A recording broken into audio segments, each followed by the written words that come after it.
अस्सलाम वालेकुम दोस्तों। जिया लतीफ़ जी ॿोली।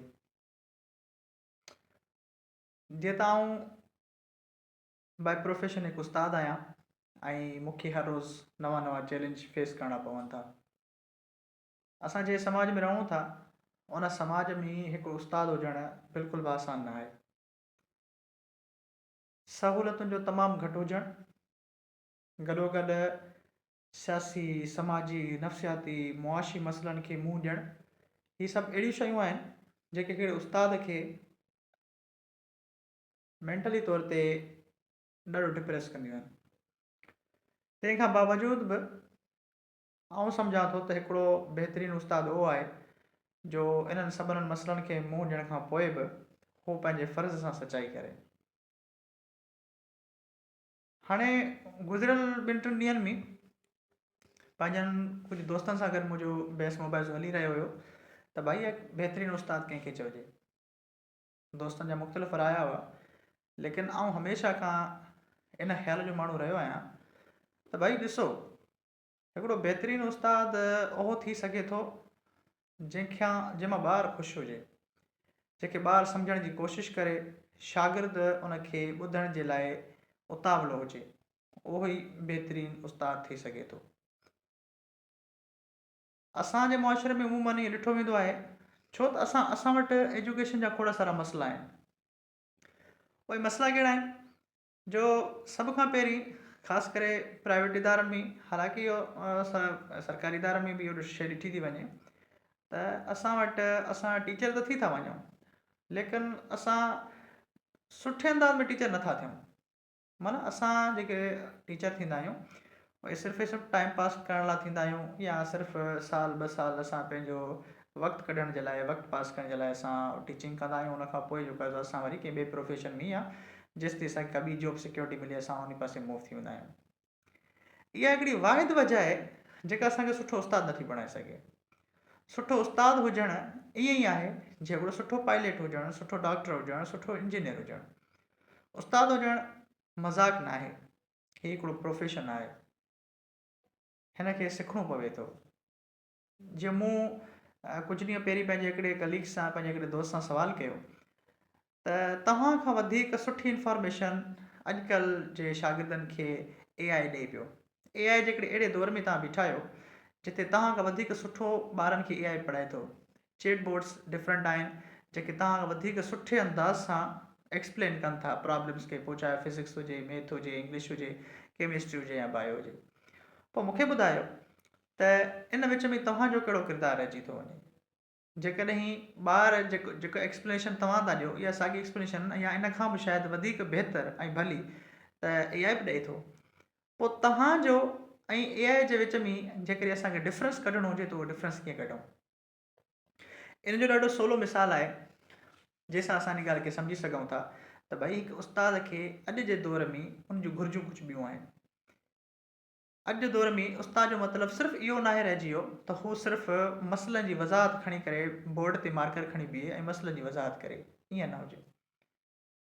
छो त हाणे जेको हिकिड़ो नओं दौरु अचे पियो टेक्नोलॉजी जो, हिन टेक्नोलॉजी जो दौरु घणनि माण्हुनि जे प्रोफेशन्स खे सफ़ा झटि करे छॾियो आहे ऐं इन में को शक ई न आहे त हाणे जेका न्यू जनरेशन आहे उहा न्यू जनरेशन हाणे तमामु बहितर अंदाज़ सां उतां ई सिखे पई। हाणे हिकिड़ो स्कूल में हिकिड़ो शागिर्द अचे थो त हू उस्ताद खां कहिड़ी तवक़ो करे थो, इहो हिकिड़ो साइकोलॉजिकली फैक्टर्स आहिनि। इन्हनि खे सम्झण खां सवाइ ऐं टीचिंग पेडोलॉजी खे सम्झण खां सवाइ इहो ॾाढो नामुमकिन आहे त असां अॼुकल्ह जे ॿार खे पढ़ाए सघूं। तव्हां ॿार खे क्लास में मुतमिन ई नथा करे सघो। जेकॾहिं ॻाल्हि सिर्फ़ु सब्जेक्ट जी इंफॉर्मेशन जी आहे त ॾिसो, हिकिड़ो उस्तादु आहे उहो सिर्फ़ु इंफॉर्मेशन कन्वर्ट थो करे न, ॿियो छा थो करे। त हाणे आउं सम्झां थो, इहा हिकिड़ी मुंहिंजी पंहिंजी पर्सनल परसेप्शन आहे, मुमकिन आहे आउं ग़लति थी सघां थो, लेकिन आउं सम्झां थो त हाणे हिकिड़े उस्ताद जी डेफिनेशन खे मटिजणु घुरिजे। हाणे उस्ताद जी डेफिनेशन इहा न हुजणु घुरिजे त क्लास में अचणु, बुक हथ में खणणु ऐं उन में जेका इंफॉर्मेशन आहे उहा इंफॉर्मेशन ॿारनि ताईं पुॼाइणु ऐं उन खां पोइ क्लास मां निकिरी हलियो वञणु, ईअं न हुजणु घुरिजे।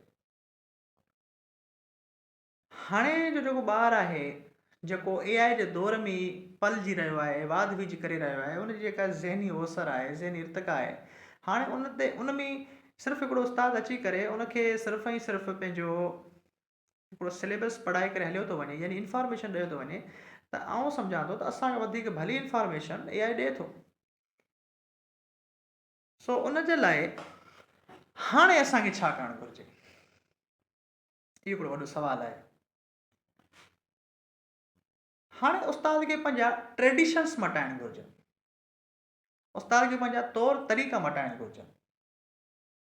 हाणे उस्ताद खे सिर्फ़ु ट्रांसलेटर न थियणु घुरिजे, जेको हू कुझु साल पहिरीं हो, किताब मां कढी करे बोर्ड ते लिखी करे ॿारनि खे सम्झाइण पढ़ाइण। हाणे इहो तरीक़ो वधीक मुयसरु न आहे रहियो असांजे लाइ। त पोइ हाणे हिकिड़े उस्ताद जी वस्फ़ कहिड़ी थी थिए। हिकिड़ो शागिर्दु आहे, हाणे हिकिड़े शागिर्दु अहिड़े नहज ते अची पुॻो आहे जो हाणे हू ज़हनी तौर ते हिकिड़नि अलॻि मसइलनि खे फेस करे रहियो आहे। जॾहिं असां 9th में मैट्रिक में या असां पंहिंजे स्कूल एज में हुआसीं त असां वटि सोर्सिस ॾाढा लिमिटेड हुया, असां वटि इंफॉर्मेशन बि लिमिटेड हुई। पोइ हिकिड़ो उस्तादु अची करे असांजे साम्हूं बीहंदो हुयो त असां उस्ताद खे हिकिड़ी अलॻि नज़रिए सां ॾिसंदासीं ऐं असां वटि मेंटल अप्रोच हिकिड़ी अलॻि हूंदी हुई। लेकिन अॼु जो ॿार ईअं न आहे। अॼु जे ॿार वटि असांखां वधीक, छो त असांजे विच में हिकिड़ो एज गैप अची चुको आहे न। हाणे एॾी का वॾी उमिरि जा बि न आहियूं, लेकिन अगरि ॾिठो वञे त टेक्नोलॉजी जो वहिकिरो एॾो तेज़ आयो आहे जो शागिर्द विच में ऐं उस्ताद जे विच में हिकिड़ो एज गैप अची वियो आहे, हिकिड़ो टाइम लाइन स्पेस अची वियो आहे। हाणे जेको एज गैप आहे, टाइम लाइन स्पेस आहे, इन खे पूरो करण जे लाइ हिकिड़े उस्ताद खे अपडेट थियणो पवंदो।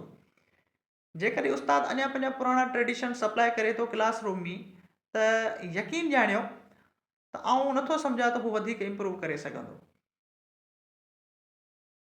सो इन जे लाइ हाणे जेके उस्ताद आहिनि, मोहतरम आहिनि, उन्हनि खे हाणे अपडेट थियणो पवंदो। हाणे वक़्त सां गॾोगॾु पंहिंजे पाण खे अपडेट करिणो पवंदो।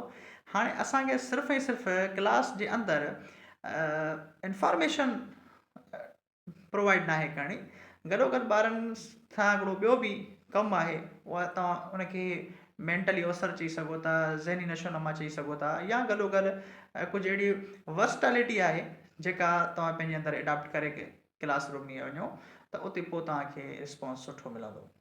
जेकॾहिं हाणे सिर्फ़ु तव्हां पंहिंजी इंफॉर्मेशन जी बेस ते क्लास में वञो था त आउं नथो सम्झां त ॿारु असांखां घटि ॼाणे थो, छो त जेको पढ़ंदड़ ॿारु हूंदो आहे उहो असांखां वधीक सुठे अंदाज़ सां टेक्नोलॉजी जो इस्तेमालु करणु ॼाणे थो। सो इन जे लाइ उस्ताद खे कंहिं बि सूरत में अपडेट थियणो पवंदो। वॾी महिरबानी। हुसैन सलामत साथ।